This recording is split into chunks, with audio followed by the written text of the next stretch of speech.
അപ്പോൾ അതിനെ എടുത്ത് ഉപയോഗിക്കുവാൻ ഒരു മാധ്യമ പ്രവർത്തനം അദ്ദേഹത്തിന്റെ തെറ്റല്ല. കാരണം അദ്ദേഹം കണ്ട വിവർത്തന ഗ്രന്ഥത്തിൽ എഴുതിയേക്കുന്നത് ജാതിയാണ്.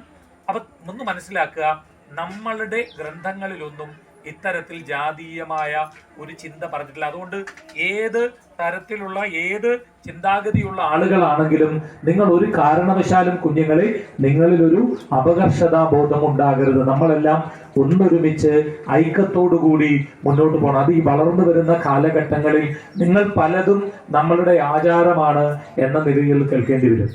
ഇത്തരത്തിൽ തെറ്റിദ്ധരിപ്പിക്കുന്ന പല രീതിയിൽ ഇപ്പൊ ജ്യോതിഷമാണ് ഞാൻ കൈകാര്യം ചെയ്യുന്നത്.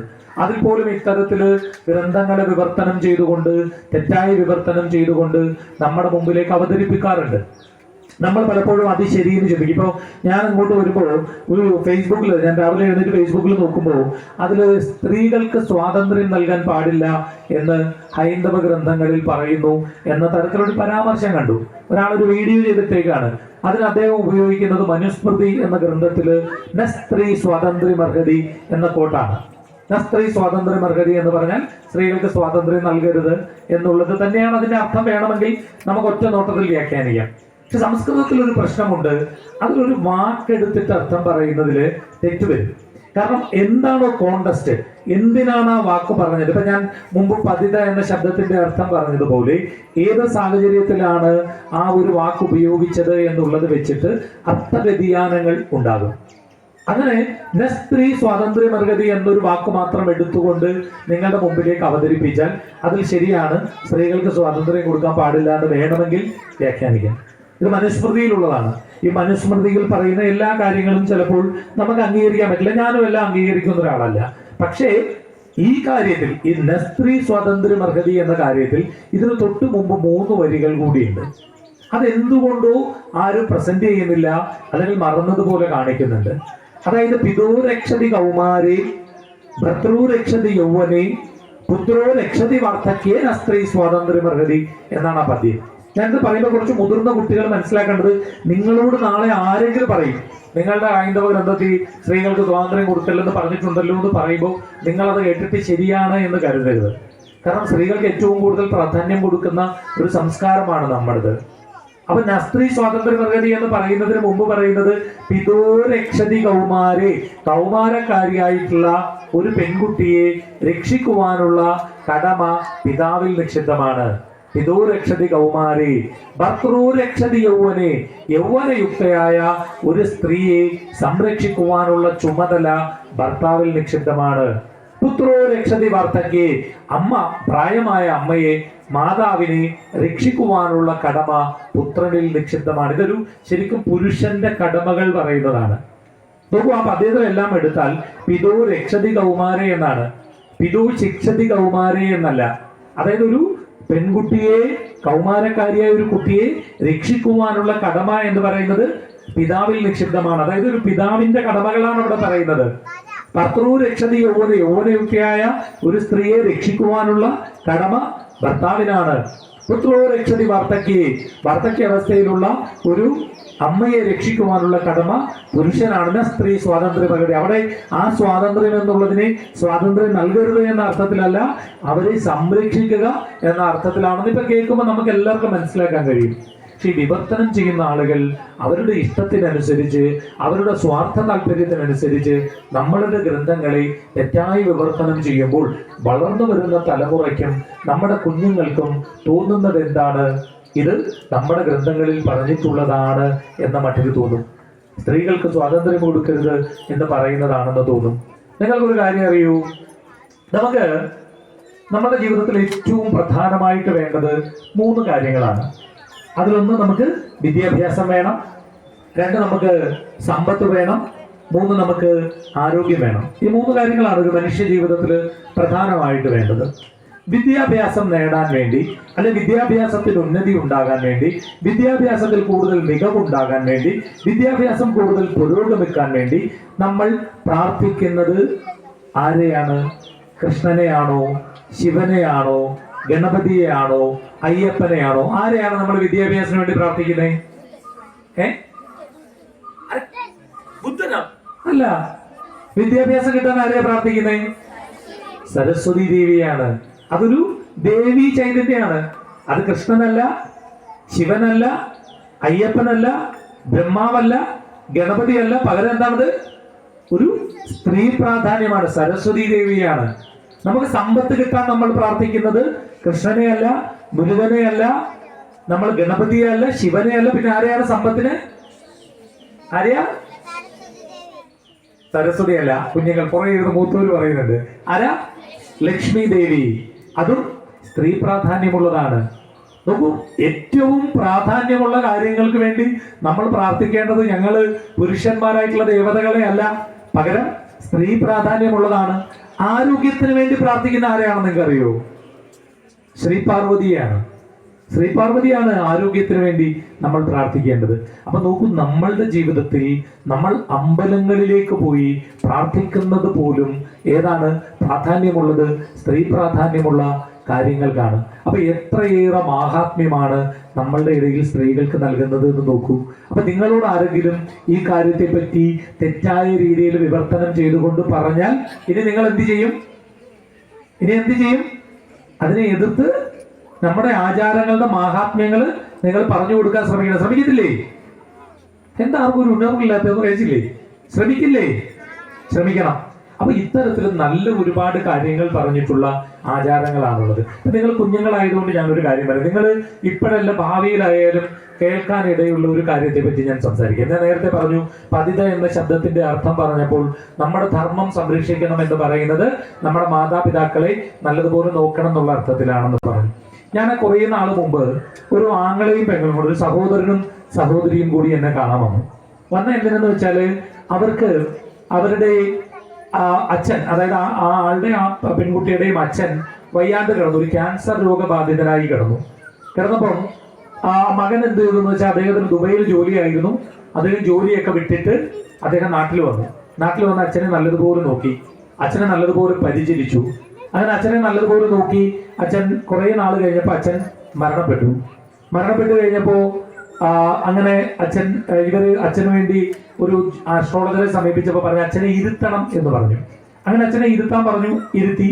അങ്ങനെ ഇതെല്ലാം കഴിഞ്ഞിട്ട് കുറേ ദിവസങ്ങൾക്ക് ശേഷം ഈ മകൾ, അതായത് അദ്ദേഹത്തിന്റെ മകൾ, അദ്ദേഹത്തിന്റെ സഹോദരി മറ്റൊരു ജ്യോത്സ്യനെ കണ്ടപ്പോൾ അദ്ദേഹം പറഞ്ഞു ഈ പല കാര്യങ്ങൾ, മകളുടെ കാര്യത്തിന്റെ ആവശ്യത്തിനായിട്ടാണ് പോയത്, മകളുടെ വിഭാഗത്തിന്റെ കാര്യത്തിന്.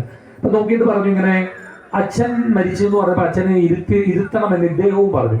അപ്പൊ അവർ പറഞ്ഞില്ല, ഞങ്ങൾ അച്ഛനെ ഇരുത്തിയല്ലോ എന്ന് പറഞ്ഞപ്പോൾ ഇദ്ദേഹം പറഞ്ഞു അത് ഫലിച്ചിട്ടില്ല എന്ന് പറഞ്ഞു. അതായത് ഒരാൾ ഇരുത്തി എന്ന് പറയുകയും മറ്റൊരാൾ ഇരുന്നിട്ടില്ല എന്ന് പറയുകയും ചെയ്തു. ഇത് ഇവർക്ക് വലിയ വിഷമായി. അപ്പൊ അതിന്റെ ഒരു ക്ലാരിഫിക്കേഷന് വേണ്ടിയാണ് അവർ എൻ്റെ അടുത്ത് വന്നത്. അപ്പൊ ഞാൻ അവരോട് പറഞ്ഞൊരു കാര്യം, നിങ്ങൾക്ക് ഈ ഇരുന്നില്ല എന്ന് പറഞ്ഞ ആളുടെ മുമ്പിൽ ഇരുന്നുകൊണ്ട് ഇരുത്തി എന്ന് പറഞ്ഞ് പൈസ മേടിച്ച ആളെ ഒന്ന് വിളിച്ചിട്ട് അയാളുടെ ചെവിയിലോട്ട് വെച്ച് കൊടുക്കാറില്ല. ഇവർ തമ്മിൽ വഴക്കണ്ടാവട്ടെ, ഇരുന്നോ ഇരുന്നില്ലയോ എന്ന് അവർ തീരുമാനിക്കട്ടെ, കാരണം നമ്മൾ പൈസ കൊടുത്തല്ലേ. എന്നിട്ട് ഞാൻ അവരോട് പറഞ്ഞൊരു കാര്യം നിങ്ങളോട് പറയുകയാണ്, നമ്മളെല്ലാവരും മരിച്ചു പോകും. നിങ്ങൾ നാളെ കല്യാണമൊക്കെ കഴിച്ച് മക്കളൊക്കെ ആയി ഭാവിയിൽ മരിച്ചുപോയി നമ്മൾ മേളിൽ ചെല്ലുമ്പോൾ ഒരിക്കലും നമ്മൾ നമ്മളുടെ മക്കൾക്ക് ദോഷമുണ്ടാകുന്ന ഒരു കാര്യവും ചെയ്യില്ല. അപ്പൊ നിങ്ങൾക്ക് ദോഷമുണ്ടാകുന്ന ഒരു കാര്യവും നിങ്ങളുടെ അച്ഛനും അമ്മയും ചെയ്യില്ല. അവരെപ്പോഴും നിങ്ങൾ നന്മയുണ്ടായി ജീവിക്കണമെന്ന് ആഗ്രഹിക്കുന്നവരാണ്. നിങ്ങൾ വിദ്യാഭ്യാസപരമായി പുരോഗതി നേടണമെന്ന് ആഗ്രഹിക്കുന്നവരാണ് നിങ്ങളുടെ അച്ഛനും അമ്മയും.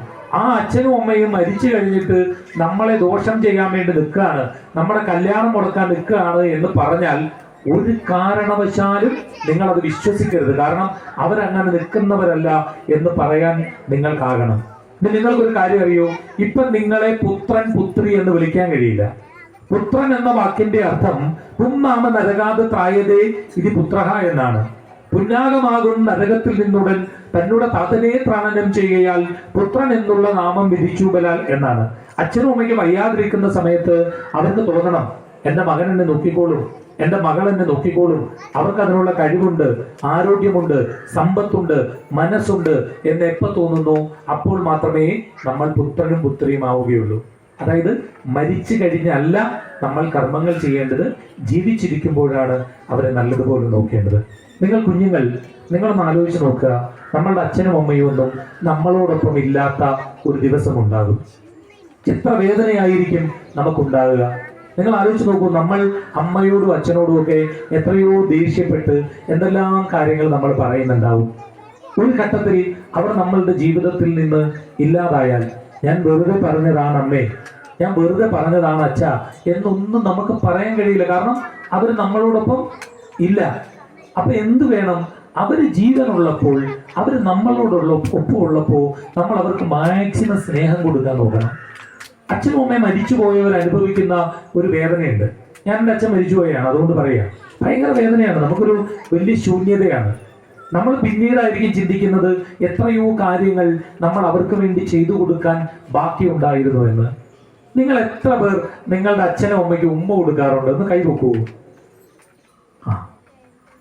കൊടുക്കാത്തവരോടാണ് എനിക്ക് പറയാനുള്ളത്, നാളെ മുതൽ രാവിലെ എഴുന്നേറ്റ് അച്ഛനും അമ്മയ്ക്കും ഒക്കെ ഒരു ഉമ്മ കൊടുക്കണം. അച്ഛൻ ചിലപ്പോൾ ഇച്ചിരി ഗൗരവം താന്നിട്ടോ, അച്ഛനൊക്കെ ഇത് താന്നിട്ടോ, അച്ഛനൊക്കെ ചിലപ്പോൾ ഇച്ചിരി ഗൗരവത്തിൽ അല്ല എന്തെങ്കിലും ചോദിക്കുമായിരിക്കും. പക്ഷെ നിങ്ങളത് ശ്രദ്ധിക്കരുത്.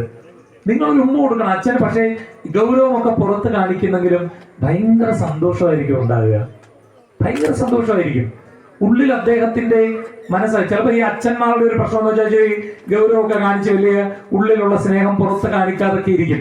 അങ്ങനത്തെ ഒരു ക്യാരക്ടറാണ്. അപ്പൊ നിങ്ങൾ എന്ത് വേണം? അച്ഛന് ഞാൻ ചെയ്ത കാര്യമാണ് നിങ്ങളോട് പറയുന്നത് കേട്ടോ. ഞാൻ പോയി എൻ്റെ അച്ഛനെ ഇക്കിളിടുമായിരുന്നു, ഇങ്ങനെ ഇവിടെയൊക്കെ പിടിച്ചിട്ട് ഇക്കിളിടുമായിരുന്നു, കെട്ടിപ്പിടിക്കുമായിരുന്നു, ഉമ്മ കൊടുക്കുമായിരുന്നു, അങ്ങനെ ചെയ്യുമായിരുന്നു. അത് ചെയ്യുന്നത് കൊണ്ട് ഒരു പ്രശ്നവുമില്ല. നിങ്ങൾ അത് ചെയ്യണം. നാളെ അച്ഛൻ ഉമ്മ കൊടുക്കും, അമ്മയ്ക്ക് ഉമ്മ കൊടുക്കുമെന്ന് എത്ര പേരുണ്ടോ? കൈ നോക്കിയേ. ദൈവമേ, അതിൽ കുറച്ച് ആളുകൾ കുറവാണോ? അതെന്താ മടി? എന്താ അച്ഛന് ഒരു ഉമ്മ കൊടുത്താൽ? നിങ്ങളൊന്ന് കൊടുക്കണം. അച്ഛനും അമ്മയ്ക്കൊക്കെ ഉമ്മ കൊടുക്കണം. കാരണം ഞാൻ പിന്നെയും നിങ്ങളോട് ഒരിക്കൽ കൂടി പറയുന്നു, നിങ്ങളൊന്ന് ആലോചിച്ച് നോക്കുക. അവരില്ലാതാകുന്ന ഒരു നിമിഷത്തെ പറ്റി ഒന്ന് ആലോചിച്ചേ. നിങ്ങൾ ഒരു മിനിറ്റ് നിങ്ങളുടെ അച്ഛനും അമ്മയും നിങ്ങളുടെ കൂടെ ഇല്ല. ഇപ്പൊ മരിച്ചു പോകുന്നു നമ്മൾ ചിന്തിച്ചാൽ ഉടനെ അവർ മരിക്കത്തൊന്നുമില്ല. പക്ഷെ നിങ്ങളൊന്ന് ആലോചിച്ച് നോക്കുക, അവരില്ലാത്തൊരവസ്ഥ ഒന്ന് ആലോചിച്ച് നോക്കുക. അവർ നമുക്ക് ചെയ്തു തന്നുകൊണ്ടിരിക്കുന്ന എത്രയോ നല്ല കാര്യങ്ങളുണ്ട്. രാവിലെ എഴുന്നേറ്റാലുടൻ നമുക്ക് ആഹാരം വെച്ച് തരുന്നു. നമുക്കൊരു പനി വന്നാലുടൻ അതിലവർ വേദനിക്കുന്നു. നമ്മളുടെ പഠിത്ത കാര്യത്തിൽ ഒരു പോരായ്മ വരാതിരിക്കാൻ എന്ത് വേണമെങ്കിലും ചെയ്യുന്നു. അങ്ങനെ ചെയ്യുന്ന ആളുകൾ ഒരു നിമിഷം തൊട്ടടുത്ത നിമിഷം നമുക്കൊപ്പം ഇല്ലാതാകുന്ന ഒരു അവസ്ഥ ആലോചിച്ച് നോക്കൂ. എത്ര വേദന ഉണ്ടാകുന്നതാണ്. അതുകൊണ്ട് കുഞ്ഞുങ്ങളെ, നിങ്ങൾ അച്ഛനെയും അമ്മയെയും നല്ലപോലെ നോക്കണം. കാരണം അവർ ജീവിച്ചിരിക്കുമ്പോൾ മാത്രമേ നമുക്ക് അവരോട് ഒരു കടമയും കടപ്പാടും സ്നേഹവും കാണിക്കാൻ കഴിയൂ. നമ്മുടെ ആചാരം നമ്മെ പഠിപ്പിക്കുന്നത് അതാണ്. ജീവിച്ചിരിക്കുമ്പോൾ കാരണം അവിടെ ഒരു കുഞ്ഞിരുന്ന് കരയുകയാണെന്ന് തോന്നുന്നു. പെട്ടെന്ന് ആലോചിച്ചിട്ട് നോക്കുന്നത് വളരെ റിയാലിറ്റിയാണ്. നമ്മൾ ഇന്ന് തന്നെ നിങ്ങൾ ചെന്നിട്ട് അവരെ ഒന്ന് കെട്ടിപ്പിടിച്ചിട്ട് അവർക്ക് ഒരു ഉമ്മ കൊടുക്കണം. കാരണം നാളെ ഒരു സമയത്ത് ഞാൻ എൻ്റെ അച്ഛനും ഞാനും കൂടെ ഭയങ്കര കൂട്ടായിരുന്നു. ഞാൻ കേൾക്കണം കേട്ടോ, ഞാനും എൻ്റെ അച്ഛനും കൂടെ ഭയങ്കര കൂട്ടായിരുന്നു. ഞങ്ങൾ തമ്മിൽ യാത്രകൾ പോകുമായിരുന്നു. ഞാനും അച്ഛനും കെട്ടിപ്പിടിച്ച് കിടക്കുമായിരുന്നു. അറിയോ, ഞാനും അച്ഛനോട് കെട്ടിപ്പിടിച്ച് കിടക്കും, അച്ഛനും ഉമ്മ കൊടുക്കും. ഞാനൊരു എവിടെയെങ്കിലും പോയി ഒരു ആഹാരം വാങ്ങി കഴിച്ചാൽ ഞാൻ എൻ്റെ അടുത്ത ചിന്ത എങ്ങനെ അച്ഛനെ കൊണ്ടുചെന്ന് ഒരു ആഹാരം വാങ്ങി കൊടുക്കാം എന്നുള്ളതാണ് എൻ്റെ ചിന്ത. അങ്ങനെ ചിന്തിച്ചിരുന്ന ഒരു മകനാണ്. അച്ഛനെ കൊണ്ട് വിമാനങ്ങളിൽ യാത്ര ചെയ്തു. ഇതാ ഇപ്പൊ എൻ്റെ അമ്മയും കൊണ്ട് ഞാൻ ഇവിടെ നിന്ന് പൊങ്ങച്ചം പറയുന്നതെന്ന് നിങ്ങൾ വിചാരിക്കരുത്. എൻ്റെ അമ്മയും കൊണ്ട് ഞാൻ ദുബൈയിൽ പോയി കഴിഞ്ഞ ഒക്ടോബറിൽ. അത് എൻ്റെ കയ്യിൽ പൈസ ഉള്ളത് കൊണ്ടല്ല, ഞാൻ ചിട്ടിക്ക് ചേർന്ന് ചിട്ടി പിടിച്ചിട്ടാണ് ഞാൻ അമ്മയും കൊണ്ട് ദുബൈയിൽ പോയത്. അല്ലാതെ മരിച്ചു കഴിഞ്ഞിട്ട് അയ്യോ എനിക്ക് അമ്മയെ ദുബൈ കൊണ്ടുപോകാൻ പറ്റിയില്ലല്ലോ എന്ന് പറഞ്ഞില്ല. നിങ്ങൾ ദുബൈ കൊണ്ടുപോകണമെന്നല്ല ഞാൻ പറയുന്നത്, കൊണ്ടുപോകണം, ഭാവിയിൽ കൊണ്ടുപോകണം. ഇപ്പം നിങ്ങൾ എന്ത് വേണം? നിങ്ങൾക്ക് ആകെ അവർക്ക് കൊടുക്കാൻ പറ്റുന്ന എന്താ? സ്നേഹമാണ്. നിങ്ങൾക്ക് അവർക്ക് പൈസ കൊടുക്കാൻ പറ്റില്ല. നിങ്ങൾക്ക് അവരെ കൊണ്ട് വലിയ യാത്രകൾ കൊണ്ടുപോകാൻ നിങ്ങളുടെ കയ്യിൽ പൈസയില്ല. ചിലപ്പോൾ അവർക്ക് സ്വർണ്ണാഭരണങ്ങൾ എടുത്തു കൊടുക്കാൻ നിങ്ങളുടെ കയ്യിൽ പൈസയില്ല. അവർക്ക് വസ്ത്രം എടുത്തു കൊടുക്കാൻ നിങ്ങളുടെ കയ്യിൽ പൈസയില്ല. നിങ്ങൾക്ക് ആകെ അവർക്ക് കൊടുക്കാൻ പറ്റുന്നത് അവർ നമുക്ക് തരുന്ന സ്നേഹത്തിന്റെ, അവർ നമുക്ക് തരുന്ന കരുതലിന്റെ, അവർ നമുക്ക് തരുന്ന പിന്തുണയുടെ ഒരു ചെറിയ ശതമാനം തിരിച്ചു കൊടുക്കുക എന്നുള്ളത് മാത്രമേ നമുക്ക് സാധിക്കുള്ളൂ. അപ്പൊ നിങ്ങൾ എന്ത് വേണം? അത് തിരിച്ചു കൊടുക്കണം. ഞാൻ എൻ്റെ അച്ഛൻ മരിച്ചു പോയിട്ട് വലിയ വിഷമിച്ച ഒരാളാണ്. എനിക്ക് അച്ഛന് കൊടുക്കാൻ കഴിയാത്ത ഒരുപാട് കാര്യങ്ങൾ എൻ്റെ മുമ്പിലുണ്ടെന്ന് എപ്പോഴും ചിന്തിക്കുന്ന ആളാണ് ഞാൻ. അതുകൊണ്ട് നിങ്ങൾ ചെയ്യണം. നിങ്ങൾ ഇന്ന് തന്നെ ചെന്നിട്ട് നിങ്ങളുടെ അമ്മയൊന്ന് കെട്ടിപ്പിടിക്കണം. എന്നിട്ട് അമ്മ എന്തെങ്കിലും ഞാൻ പറഞ്ഞെങ്കിൽ സോറി അമ്മയ്ക്ക് വേദനിച്ചിട്ടുണ്ടാവും എന്ന് പറയണം. അത് പറയുന്നതിൽ ഒരു തെറ്റില്ല കുഞ്ഞുങ്ങളെ. കാരണം ഒരു മിനിറ്റിനപ്പുറം ആരൊക്കെ ഉണ്ടാവും എന്ന് നമുക്ക് പറയാൻ കഴിയില്ല. അവരൊക്കെ നമ്മളെ വിട്ടുപോയാൽ ഞാൻ വെറുതെ പറഞ്ഞതാണെന്നേ, ഞാൻ വെറുതെ പറഞ്ഞതാണ് അച്ഛനൊന്നും നമുക്ക് പറയാൻ പറ്റില്ല. അച്ഛനെ പോയി കെട്ടിപ്പിടിക്കണം. ഇന്ന് അച്ഛനൊരു ഉമ്മ കൊടുക്കണം. അച്ഛൻ കുറച്ച് ഗൗരവമൊക്കെ കാണിക്കും. കാരണം എൻ്റെ മുമ്പിലേക്ക് വരുന്ന ആളുകൾ, കുഞ്ഞുങ്ങൾ എന്നോട് പറയുന്ന വിഷമകരമായ കഥകൾ ഞാൻ കേൾക്കുന്നതാണ്. ഒരു പയ്യന് അച്ഛൻ ഇച്ചിരി മദ്യപിച്ചപ്പോ അയാളൊരു മുതിർന്ന ആളാണ്, അച്ഛനെ വല്ലാണ്ട് വഴക്ക് പറഞ്ഞു, അച്ഛനെ ഒത്തിരി എന്തൊക്കെയോ തെറി വിളിച്ചയാൾ. പക്ഷെ പിന്നീട് അച്ഛൻ വളരെ പെട്ടെന്ന് മരണപ്പെട്ടു പോയി. അപ്പൊ ഞാൻ വെറുതെ പറഞ്ഞതാണ് അച്ഛ എന്ന് പോലും പറയാൻ അയാൾക്ക് സാധിച്ചില്ല. മക്കൾക്ക് വേണ്ടി ജീവിതത്തിലെ സുഖങ്ങൾ വേണ്ടെന്ന് വെച്ചവരാണവർ. ഞാൻ ഒരു ദിവസം രാവിലെ ഒരു അമ്മ എന്നെ കാണാൻ വന്നു. ഈ അമ്മമാരുടെ മനസ്സിനെ പറ്റി പറയാം. ഒരു അമ്മ എന്നെ കാണാൻ വന്നു. എന്തിനെന്നറിയോ?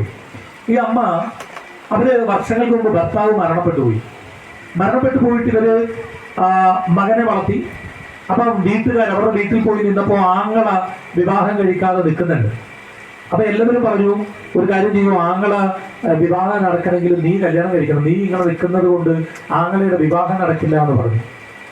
അപ്പൊ ഇതിൽ പറഞ്ഞില്ല, വേറൊരാൾ എന്റെ മകൻ വേറൊരാളെ അച്ഛ എന്ന് വിളിക്കുന്നത് എനിക്ക് പറ്റില്ല എന്ന് പറഞ്ഞു. അങ്ങനെ ഇവര് കല്യാണം കഴിക്കാൻ നിന്നപ്പോ വീട്ടുകാർ പറഞ്ഞു പറ്റത്തില്ല, അങ്ങനെയാണെങ്കിൽ ഇവിടുന്ന് മാറണം എന്ന് പറഞ്ഞു. അങ്ങനെ ഇവര് മാറി വേറൊരു വീട്ടിൽ വാടകയ്ക്ക് താമസം തുടങ്ങി.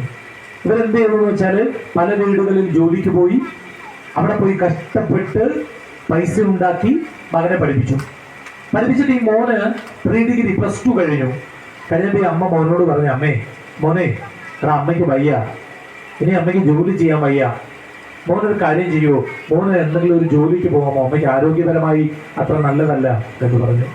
അപ്പൊ ഈ മകൻ പറഞ്ഞു, അമ്മേ അച്ഛൻ ഉണ്ടായിരുന്നു എങ്കിൽ എന്നെ പഠിപ്പിക്കാൻ വിടുമായിരുന്നു, എനിക്ക് എഞ്ചിനീയറിംഗ് പഠിക്കണം എന്നുള്ളതാണ് എൻ്റെ ആഗ്രഹം എന്ന് പറഞ്ഞു. അങ്ങനെ ഈ അമ്മ അപ്പ അത് കേട്ടപ്പോൾ വിഷമിച്ചു. കാരണം അച്ഛനില്ലാത്തത് കൊണ്ട് അവൻ പഠിക്കാതിരിക്കണ്ടല്ലോ എന്ന് ചിന്തിച്ചു.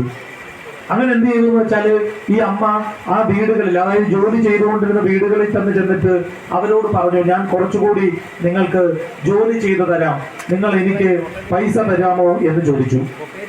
അങ്ങനെ ഇവര് ജോലി ചെയ്ത് കൊടുക്കാമെന്ന് പറഞ്ഞു. അങ്ങനെ അവർ കുറച്ചുകൂടെ പൈസ കൊടുത്തു. ഈ മകനെ എഞ്ചിനീയറിംഗിന് വിട്ടു. അവൻ എഞ്ചിനീയറിംഗിന് പോയി. ആദ്യത്തെ സെമസ്റ്റർ കഴിഞ്ഞ് വീട്ടിലെത്തിയപ്പോൾ അമ്മ ഇവന് ഇഷ്ടമുള്ള വിഭവങ്ങളൊക്കെ ഒരുക്കി ചോറൊക്കെ വെച്ച് അങ്ങനെ കാത്തിരുന്നു. വൈകുന്നേരം ആയപ്പോൾ ഇവരെന്ത് ചെയ്തു, ഇവനെ കാണുന്നില്ല. അപ്പൊ ഈ അമ്മ ഫോൺ എടുത്തിട്ട് അവനെ ഫോണിൽ വിളിച്ചപ്പോൾ ബെല്ലടിക്കുന്നുണ്ട്, എടുക്കുന്നില്ല. അപ്പൊ അമ്മ നോക്കിയപ്പോൾ തൊട്ടടുത്തൊരു റബ്ബർ തോട്ടമാണ്, റബ്ബർ എസ്റ്റേറ്റ് ആണ്. അപ്പൊ ഈ അമ്മ ടോർച്ചും എടുത്തുകൊണ്ട് ആ റബ്ബർ എസ്റ്റേറ്റിലൂടെ ഇങ്ങനെ നടന്നു. കുറച്ച് ദൂരം ചെന്നപ്പോൾ ഇവന് കുറച്ച് കൂട്ടുകാരുടെ കൂടെ ഒന്ന് മദ്യപിക്കുന്നത് കണ്ടു. അപ്പൊ ഈ അമ്മ ടോർച്ച് അടിച്ചപ്പം അത് കണ്ടു. അപ്പൊ ഈ അമ്മ വലിയ വിഷമത്തിൽ തിരിച്ചു വന്നിട്ട് ഈ അമ്മ വളരെ വിഷമത്തോടുകൂടി കിടന്നു. അർദ്ധരാത്രി ഒരു 12 മണിയായപ്പോൾ ഇവനെ മദ്യപിച്ച് ബോധമില്ലാതെ വീട്ടിലേക്ക് കയറി വന്നിട്ട് ഈ അമ്മയോട്, നിനക്ക് എന്താടി ഇത്ര ചെക്കിങ് എന്ന് ചോദിച്ച അമ്മയുടെ മുഖം അടച്ച് ഇവൻ അടിക്കുകയാണ്. ആ ലഹരിയുടെ പുറത്തായിരിക്കും. നിങ്ങൾ ആലോചിച്ച് നോക്കൂ, അമ്മയുടെ മുഖമടച്ച് അവന് വേണ്ടി ജീവിതത്തിൽ കഷ്ടപ്പെട്ട, അവന് വേണ്ടി അവരുടെ ജീവിതത്തിലെ സുഖങ്ങൾ പോലും വേണ്ടെന്ന് വെച്ച, അവന് വേണ്ടി അവരുടെ പുനർവിവാഹം നടക്കാമെന്ന് പറഞ്ഞപ്പോൾ അത് വേണ്ടെന്ന് വെച്ച, അവന് വേണ്ടി അവരുടെ ആരോഗ്യം പോലും നോക്കാതെ മറ്റ് വീടുകളിൽ പോയി കഷ്ടപ്പെട്ട ആ അമ്മയുടെ മുഖമടച്ച് അവനൊരു അടി കൊടുത്തിട്ട്, എന്താടി നിനക്കിത്ര ചെക്കിങ് എന്ന് ചോദിച്ചു. അമ്മ വല്ലാണ്ട് വിഷമിച്ചു. പിറ്റേ ദിവസം രാവിലെ ഈ അമ്മ എന്നെ കാണാൻ വന്നത് എന്തിനെന്ന് നിങ്ങൾക്കറിയൂ?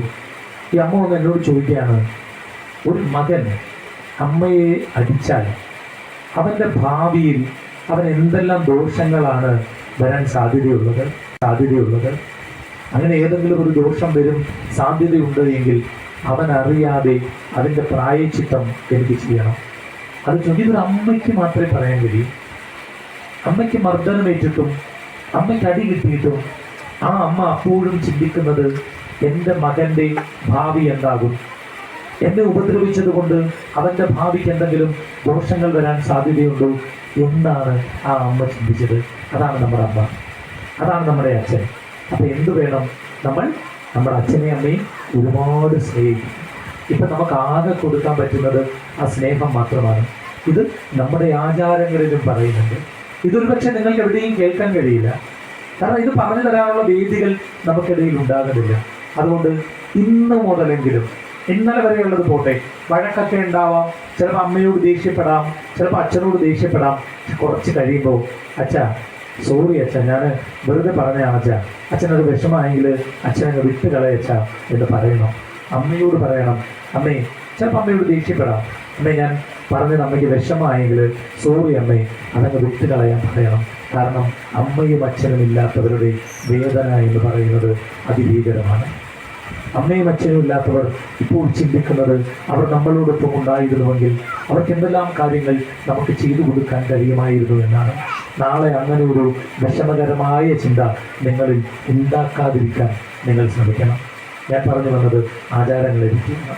നമ്മളുടെ ആചാരങ്ങളിൽ എപ്പോഴും നന്മകളാണ് പറഞ്ഞിട്ടുള്ളത്. നമ്മളുടെ ജീവിതത്തിൽ എങ്ങനെ ഉയർച്ച ഉണ്ടാകാം എന്നുള്ള ഒരുപാട് കാര്യങ്ങൾ പറഞ്ഞിട്ടുള്ളതാണ് നമ്മുടെ ആചാരങ്ങൾ. നമ്മുടെ ആചാരങ്ങൾ പിന്തുടർന്നാൽ അതിന് പോയി ബസ് കത്തിക്കണമെന്നോ മറ്റുള്ളവന്റെ വീട് ആക്രമിക്കണമെന്നോ മറ്റ് ഇതര സഹോദര മതവിശ്വാസികളായിട്ടുള്ള ആളുകളെ ആക്രമിക്കണമെന്നോ അവരെ നശിപ്പിക്കണമെന്നോ അവരെ ഇല്ലാതാക്കണമെന്നോ ഒന്നുമല്ല നമ്മുടെ മതം, നമ്മുടെ ധർമ്മം നമ്മെ പഠിപ്പിക്കുന്നത്. നമ്മളുടെ ധർമ്മം നമ്മൾ പഠിക്കുന്നത് നമ്മൾക്ക് ധനധാന്യ സമ്പൽ സമൃദ്ധി ഉണ്ടാകുന്നതിനാണ്. അന്യധർമ്മ വിധാനോജ പുണ്യം പരിചക്ഷതേ സ്വധർമാധ്യയനം പുണ്യം ശാന്തിനം സുഖവർദ്ധനം എന്നൊരു പദ്യമുണ്ട്. മറ്റൊരാളുടെ ധർമ്മത്തെ ഹനിക്കുന്നതല്ല പുണ്യം, പകരം നമ്മുടെ ധർമ്മത്തെ പറ്റി നമ്മൾ പഠിക്കുന്നതാണ്. അതുകൊണ്ട് കുഞ്ഞുങ്ങളെ നമ്മളുടെ ധർമ്മം എന്താണ്, നമ്മളുടെ ആചാരങ്ങൾ എന്താണ് എന്ന് കൃത്യതയോടുകൂടി നിങ്ങൾ പഠിക്കാനും മനസ്സിലാക്കാനും ശ്രമിക്കണം. പലപ്പോഴും നമ്മളുടെ ആചാരങ്ങൾ എന്ന നിലയിൽ നമ്മളുടെ മുമ്പിലേക്ക് അവതരിപ്പിക്കപ്പെടുന്ന കാര്യങ്ങൾ അത് ഒരു കാലത്ത് നമ്മുടെ ആചാരങ്ങളിൽ ഉണ്ടായിരുന്നവയല്ല, അനാചാരങ്ങളായിട്ടിരുന്നവയാണ്. അത്തരം കാര്യങ്ങൾ നമ്മൾ ഫോളോ ചെയ്യുമ്പോൾ ഇത് ശരിയാണെന്ന് വിചാരിച്ച് നമ്മൾ അതിനെ ഫോളോ ചെയ്യരുത്. ഞാനൊരു ഉദാഹരണം പറയാം. ഞാൻ ഒരിക്കല് കോഴിക്കോട് ഒരു കല്യാണത്തിന് പോയിട്ട് അവിടെ മനോഹരമായ അലങ്കരിച്ച ഒരു മണ്ഡപം, ചുറ്റും നിലവിളക്കുകളൊക്കെ വെച്ചിട്ട് അതിനെ മനോഹരമായി ക്രമീകരിച്ചിട്ടുണ്ട്. അങ്ങനെ കന്യാദാനം നിർവഹിച്ചു. അതായത് കല്യാണം കഴിയുമ്പോൾ വരന്റെയും വധുവിന്റെയും കൈ ഇങ്ങനെ പരസ്പരം ഗ്രഹിച്ചു. പെൺകുട്ടിയുടെ ഇടത് കൈയിൽ പുടവയുണ്ട്. നിങ്ങൾക്കറിയാലോ, താലത്തില് പുടവ വയ്ക്കും. അപ്പൊ അങ്ങനെ ഇടത് കൈയിൽ പുടവയുണ്ട്. എന്നിട്ട് ഇവർ പ്രദക്ഷിണം വെക്കണം. നിങ്ങൾ കണ്ടിട്ടില്ലേ കല്യാണമൊക്കെ? കണ്ടിട്ടില്ലേ? അപ്പൊ പ്രദക്ഷിണം വെക്കണം. അങ്ങനെ പെൺകുട്ടി പയ്യന്റെ കരവും ഗ്രഹിച്ചുകൊണ്ട് പ്രദക്ഷിണം വെക്കാൻ തുടങ്ങുമ്പോൾ പ്രശ്നം എന്താണെന്ന് വെച്ചാൽ ഇതിനോട് ചേർന്നാണ് ഈ നിലവിളക്കുകൾ ഇരിക്കുന്നത്. അപ്പൊ സാരിയുടെ തുമ്പൊന്ന് ആടിയാൽ എന്ത് സംഭവിക്കും? തീ പിടിക്കും. അപ്പൊ ഈ കുട്ടി എന്ത് ചെയ്തു? സർക്കസുകാരൊക്കെ കയറിന്റെ മേളിൽ ഇങ്ങനെ പോകുന്നത് പോലെ വളരെ ശ്രദ്ധിച്ച് ഒരാട്ടവും ഉണ്ടാകാതെ ഈ സാരിയുടെ തുമ്പ് ആടാത്ത രീതിയിൽ വളരെ ശ്രദ്ധിച്ച് ഒരു പ്രദക്ഷിണം പൂർത്തിയാക്കി. അപ്പൊ ഈ പയ്യന്റെ പെങ്ങള്, ആ കുട്ടി അറിയപ്പെടുന്ന ഒരു സൈക്കോളജിസ്റ്റാണ്. ആ കുട്ടി ഒരു കാര്യം ചെയ്തു, ഈ സാരിയുടെ തുമ്പെടുത്തിട്ട് ഈ പുടവയൊന്ന് ഉയർത്തിയിട്ട് കയ്യിൽ അങ്ങ് ചുറ്റിക്കൊടുത്തു. അപ്പൊ തുമ്പ് താഴെ ഇല്ലാത്തത് കൊണ്ട് പെട്ടെന്ന് നടക്കാമല്ലോ എന്ന് കരുതി ചെയ്താണ്. അങ്ങനെ ഈ കുട്ടി പിന്നീട് 2 പ്രദക്ഷിണം പെട്ടെന്ന് പൂർത്തിയാക്കി. എനിക്ക് പെട്ടെന്ന് തിരിച്ചു പോരേണ്ടത് കൊണ്ട് ഞാൻ ആ ഗേറ്റിന്റെ ഡോറിന്റെ അടുത്തേക്ക് വന്നപ്പോൾ ചെറുതായിട്ട് മഴ ചാടുന്നുണ്ട്. അപ്പൊ ഞാൻ അവിടെ നിന്ന് കാത്തു നിന്ന് അല്പം മഴയൊന്ന് ശമിച്ചിട്ട് പോകാമെന്ന് കരുതി. അങ്ങനെ നിൽക്കുമ്പോൾ കുറച്ച് പ്രായമുള്ളവർ അപ്പുറത്ത് നിന്ന് സംസാരിക്കുകയാണ്. അതിലൊരു ചേച്ചി പറയുകയാണ്, എൻ്റെ മകളുടെ കല്യാണത്തിന് സാരി കയ്യിൽ ചുറ്റുന്ന ആ കാര്യം ചെയ്തിരുന്നില്ല എന്ന്. അപ്പോൾ ഒരു പ്രായമുള്ള ആൾ പറഞ്ഞു കൊടുക്കുകയാണ്, അത് അത്യാവശ്യമായിട്ട് ചെയ്യണം. ഉടുത്ത സാരിയും ഉടുക്കാൻ പോകുന്ന സാരിയും തമ്മിൽ സ്പർശനം ഉണ്ടായാലേ ദാമ്പത്യ ജീവിതം ധന്യമാവും. നിങ്ങൾ കേട്ടോ? ഇനി ഇത് വേറെ ഒരു കല്യാണത്തിന് പോയി ഇത് കേട്ട് നിന്നവർ അവതരിപ്പിക്കും.